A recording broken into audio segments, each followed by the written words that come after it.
মহিলা রাতে খুব জোরে জোরে মোবাইল চালাতো এবং রাতে মোবাইল জোরে জোরে চালানোর কারণে এই যে পাশের রুমে যে যে একজন ব্যক্তি থাকতেন, ওনার নাম হলো শাহ মোহাম্মদ মোহাম্মদ আলী এবং ওরফে আলী হোসেনও কেউ, যারা খুন হলেন আমিনা বেগম এবং তার মেয়ে মরিয়ম 8 বছরের বাচ্চাটি খুন হলেন। খুন হয়েছিল মূলত একটা ওর ঘরে একটা কাঠের ডাসা ছিল। আপনার ডাসা মনে হয় জানেন, কাঠের একটা একটা কাঠ, শক্ত কাঠ, সেই কাঠ দিয়ে মাথায় বাড়ি মেরে মাথা একেবারে থেতলিয়ে দেওয়া হয়েছে।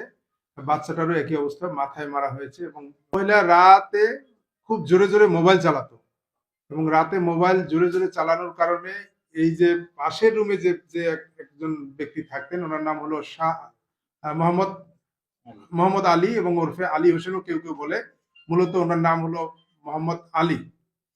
এই মোহাম্মদ আলী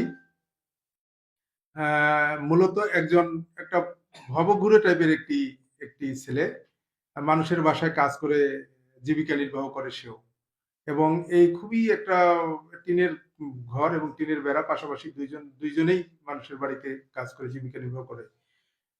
যেটা হয় যে এই যে আমিনা বেগম যে মারা গেছে, আমিনা বেগম রুমে ফিরে তার মোবাইলে জোরে জোরে করে গান বা নাটক এগুলো দেখতেন খুব জোরে সাউন্ড দিয়ে। এবং মাঝে মাঝে করতেন কি, যে বাচ্চাকে খাওয়ানোর জন্য, বাচ্চাকে ঘুম থেকে উঠানোর জন্য খুব জোরে জোরে চিল্লাচিল্লি করতেন, বাচ্চার সাথে মিসবিহেভ করতেন।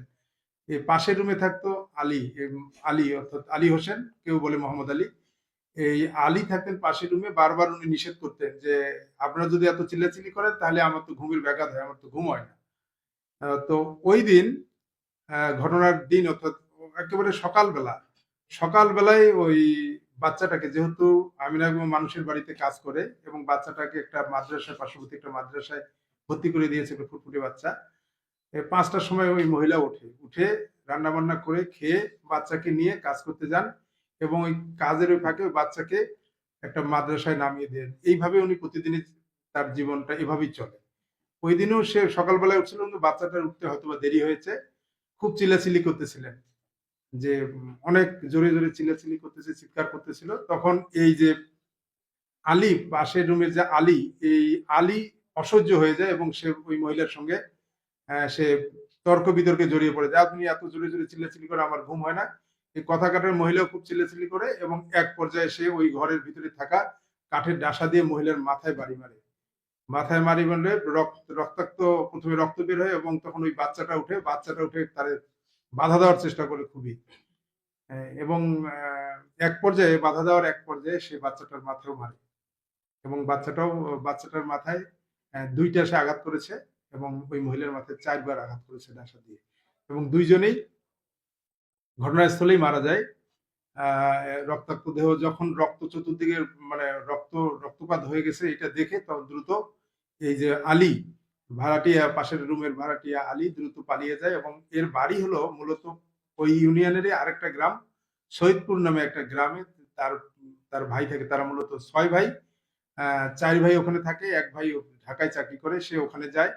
তারপরে এই ঘটনাটি যখন জানাজানি হয়, একটু বলে রাখি যে আলী কিন্তু একটু ভবঘুরে টাইপের এবং সে বিয়ে শাদী করে নাই এবং সে নেশার সঙ্গে জড়িত। সে কিন্তু নেশা করে, যদিও এখন এই মুহূর্তে নেশা করে না, তবে সে সিগারেট খায়, তবে সে গাঁজা সহ অন্য নেশাও সে করে থাকে। তো এই আলী ঘটনা ঘটার পরে তার নিজের বাড়িতে যায়। তার ভাইরা পরবর্তী যখন বিভিন্ন সোশ্যাল মিডিয়া, পেপারের মাধ্যমে জানতে পারে যে এরকম খুন হয়েছে একটা ঘটনা, তখন তাকে তার ভাইরা বলে যে তুমি আত্মগোপনে চলে যাও। এই আত্মগোপনে যায় এবং